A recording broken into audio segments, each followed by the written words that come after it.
बिस्मिल्लाहिर्रहमानिर्रहीम। अस्सलाम वालेकुम। कुकिंग विद मोनी के साथ मैं हूँ मोनी अरशद। अल्लाह ताला आप सबका हामी और नासिर हो। सर्दियों में बहुत गर्मा गर्म चीज़ें खाने को दिल करता है और अक्सर लोग ऑमलेट्स वगैरह बहुत शौक से खाते हैं। इसीलिए मैं बहुत ही मुनफी यूनिक बिल्कुल नई ऑमलेट रेसिपी आपके लिए लेकर आई हूँ। सबसे पहले फ्राई पैन या बर्तन को चूल्हे पर रखें। उसमें 2 से 3 टेबलस्पून कुकिंग ऑयल डाल लें और एक बड़े साइज़ का आलू लें, क्यूब्स में काटें और इसमें डाल लें। आलू को 1 मिनट तक फ्राई करना है आपने ऑयल के अंदर। इस ऑमलेट के पकाने में आपने फ्लेम को ज़्यादा हाई नहीं करना। एक बड़े साइज़ का प्याज लें, फाइन चॉप करें, आलू में शामिल कर लें। इसको भी आपने अच्छे तरीके से मिक्स करते हुए 1 मिनट के लिए पकाना है सिर्फ। पूरे ऑमलेट की कुकिंग के दौरान फ्लेम बिल्कुल दम वाली रहेगी। 2 मीडियम साइज़ के टमाटर लें, उनको भी फाइन चॉप करें, चंक्स में काटें और इसमें शामिल कर लें। टमाटर को भी आलू और प्याज में मिक्स करें। ये बहुत ही कम मसालों से बहुत ही मज़ेदार टेस्टी ऑमलेट रेडी होता है। जब टमाटर अच्छे तरीके से आलू और प्याज में मिक्स हो जाए तो फिर 1 टीस्पून नमक शामिल करें और 1 टीस्पून ही काली मिर्च का पाउडर शामिल करें। सिर्फ ये 2 मसाले ही जाएंगे इस ऑमलेट में, क्योंकि है ये अफगानी ऑमलेट। इस ऑमलेट में सिर्फ नमक काली मिर्च का इस्तेमाल होता है। अब तमाम चीज़ों को अच्छे तरीके से मिक्स करें, कवर करके छोड़ दें 5 मिनट के लिए, ताकि टमाटर अच्छे तरीके से सॉफ्ट हो जाए, गल जाए। इस स्टेज में मेरी आपसे रिक्वेस्ट है कि मेरे चैनल को लाइक करें, शेयर करें, सब्सक्राइब करें और बेल आइकन को टच करें ताकि मेरी तमाम वीडियोस आप तक पहुंच सकें। टमाटर, आलू और प्याज अच्छे तरीके से गल चुके हैं और सॉफ्ट हो चुके हैं। आपने हल्के आंच से ऊपरी लेयर को बैलेंस करना है। ये बहुत ही मज़ेदार, टेस्टी और बहुत ही कम मसालों से तैयार होने वाला ऑमलेट है और हार्डली 15 से 20 मिनट में रेडी हो जाता है।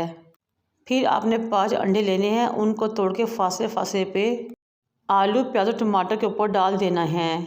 आपने अंडों को डालते हुए एहतियात से काम लेना है ताकि इनकी जर्दियाँ सफ़ेदी ख़राब ना हो या वो आपस में मिक्स ना हो। इतनी मज़ा यूनिक रेसिपी है कि जब आप एक मरतबा बनाएंगे तो आपको हर रोज़ इसी ऑमलेट की फरमाइश आएगी इंशाल्लाह ताला। दम फ्लेम वाली रहेगी। अब आपने 1 से 2 चुटकियाँ नमक और काली मिर्च पाउडर लेना है, इसके ऊपर गार्निश कर देना है, स्प्रिंकल कर देना है। अंडे के ऊपर आपने नमक और काली मिर्च लाजमी गार्निश करनी है ताकि अंडे फीके ना रहें, लेकिन अगर आप चाहें तो स्किप भी कर सकते हैं। बारीक कटा हुआ हरा धनिया गार्निश करें, हरी मिर्चें डालें, कवर करके पकने के लिए छोड़ दें 8 मिनट के लिए दम पे, ताकि अंडे अच्छे तरीके से पक जाए, उनमें कच्चापन ख़त्म हो जाए। अगर आप चाहें तो अंडे की जर्दी को फुल कुक कर लें या फिर हाफ कुक कर लें। अब अगेन मैं इसके ऊपर हरे धनिया की गार्निश करूँगी और इसके नीचे फ्लेम को बंद कर दूँगी। ये लीजिए जनाब, हमारा बहुत ही मज़ेदार, टेस्टी, बहुत ही कम मसालों में तैयार होने वाला अफ़गानी ऑमलेट रेडी हो चुका है। अब मैं इसको सर्व करूँगी, लेकिन इसको सर्व करने का भी एक अलग ही और मुनफरद तरीका है। अंडे के नीचे वेजिटेबल्स को कट लगाएं और अंडे को वेजिटेबल के साथ ही इकट्ठा उठाएं, बिल्कुल इस तरीके से जिस तरह के आपको नज़र आ रहा है, और ऐसे ही इसको प्लेट में सर्व करें। ये देखिए माशाल्लाह से देखने में कितना ही खूबसूरत लग रहा है, तो खाने में कितना लाजवाब होगा इंशाल्लाह ताला। आप इस मज़ेदार से अफ़गानी ऑमलेट को ब्रेड, बान, रोटी या फिर गर्मा गर्म लच्छेदार पराठे के साथ इंजॉय करें। इस रेसिपी को ट्राई कीजिएगा और मुझे अपने फीडबैक से ज़रूर आगाह कीजिएगा। आजकल बहुत शदीद सर्दी है, इसलिए इस मौसम में बहुत अच्छा लगता है। आप सिर्फ इसको नाश्ते में ही नहीं बल्कि दोपहर के खाने और रात के खाने में भी बना सकते हैं। मुझे और मेरे वालिदैन को दुआ में याद रखें। अल्लाह हाफिज़।